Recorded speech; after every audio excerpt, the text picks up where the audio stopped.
Hello, ladies and gentlemen, and welcome to Mouthful of Marbles. I am your host, Chasey the Goose Goose, and with me is my co-host, David the Lake Lagus. David, how are you doing today? I'm doing incredibly well, sir. Excellent, good to hear. Well, race number 5, Greenstone, the Green Ducks home track. What do you think about it?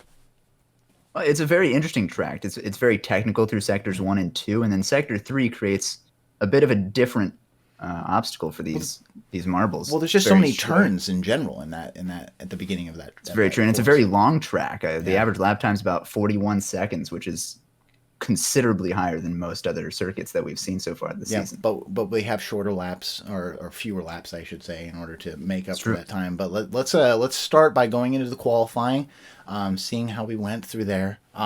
Let's talk about pole position, and then the choices that some of the team principals made based on who they raced today. Absolutely. So. Mellow Yellow with Yellop had an absolutely fantastic showing, as well as Orangin for the Rangers. Bolt, actually, for the Thunderbolts, by far their best showing this season, coming in third in the poll there. Yep. However, the disappointment is real for Mary with Team Primary. Just a terrible performance there, which we've seen so far throughout the season, really. Yeah, Mary's really... between Mary and Prim. Mary has definitely struggled. Prim has been absolutely killing it. I think he's actually pretty high in the racer standings, if I'm not mistaken. Absolutely. And it's just interesting. I guess they're trying to keep the amount of races that each racer does even, but it seems like when you're kind of lower down, or no, not lower down, but when you're not in the top for the points, you would want to do the best racer you have. No doubt, especially because the disparity between the quality. I mean, at this point, you have to assume how much worse would the reserve marble be for Team Primary with the way Mary's performing. Yeah. At some point, you have to look towards a different member of the team. Yeah. Well, speaking of people disappointing, your team, the Hazers, had an interesting choice. Why don't you talk about that a little bit? Absolutely. I was actually really surprised, considering the setup of this circuit, how technical it is. The maneuverability of a marble would probably be the prime concern here. But for whatever reason, the Hazers team principal seems to have picked Hazy, which I see as more of a speed marble. I think Smoggy would be a much better choice for this sort of track. So I was actually very surprised to see that decision.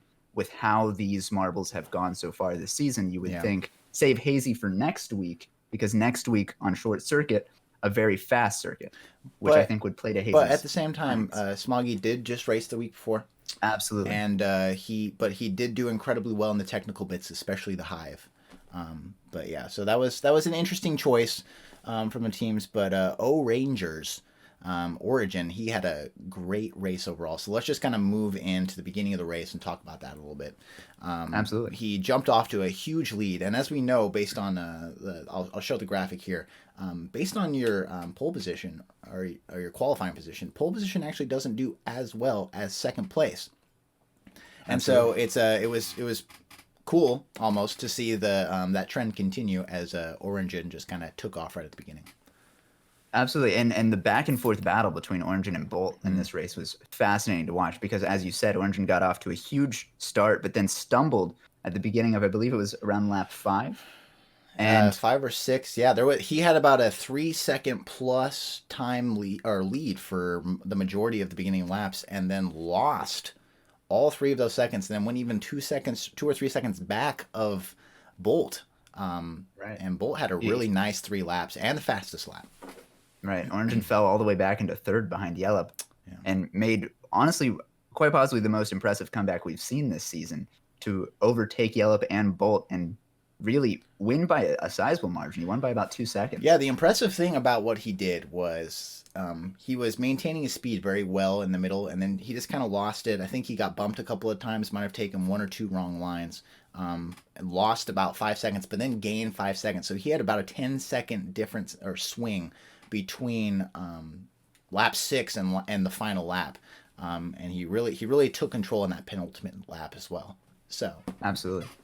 And that's one of the most fascinating things. You brought up the lines that they were taking through the technical section, sectors 1 and 2. Yeah. These racers were taking very different lines, and seeing how some would benefit from that was fascinating to watch. Yeah, and not too many people took the pit lane, but the pit lane this week was really detrimental for some racers.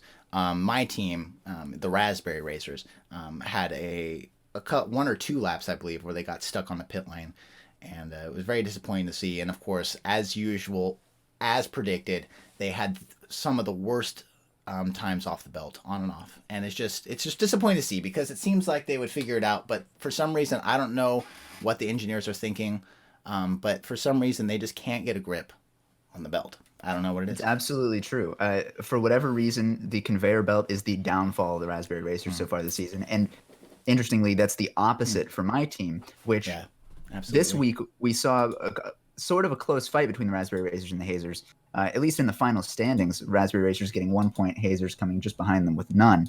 And that sort of leads into the implications of the overall title fight this season for both the team championship and the individual championship. This race really shook up the standings. Yeah, I mean the top three. Look at it now, yeah. The top three were really able to, or weren't able to extend their lead at all. They all three of them had a pretty terrible performance, with Hazers and the Savage Speeders not scoring any points, which. Well, yeah, I was gonna say, what was the points scored by Galactic though? Did they score any points?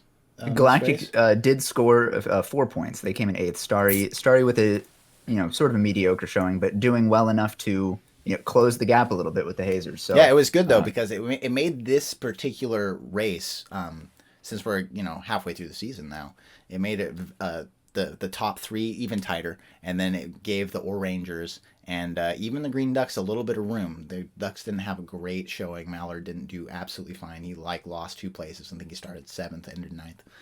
But it could have, they almost had it. But those top 5, anything could happen in the next couple of weeks here.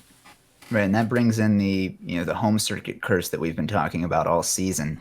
Once again, the home circuit team was not able to perform well in qualifying or in the race. Well, we've decided it's been qualifying that's been the bad part for them, right? Right, exactly. So throughout the season, the first race with the Savage Speeders, they qualified in dead last and ended up getting in the top 5, I believe. So they ended up racing well, qualifying horribly, and that trend sort of continued with the O'Rangers.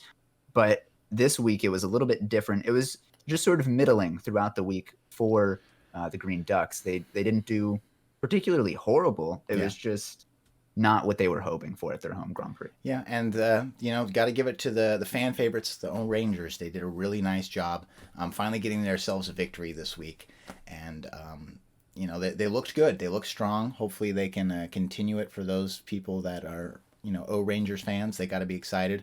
But for those top 3 teams, it's still anybody's ball game. I mean, they're only separated by 16 points at the moment, or not even.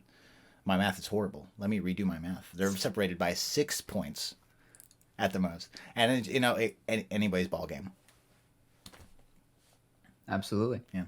All right. Well, we're gonna leave it there. We will be having multiple videos this week and every week after each race, talking about the race, how the season's going as a whole. We're gonna have some topical videos coming out soon, so be sure to go ahead and subscribe to the channel.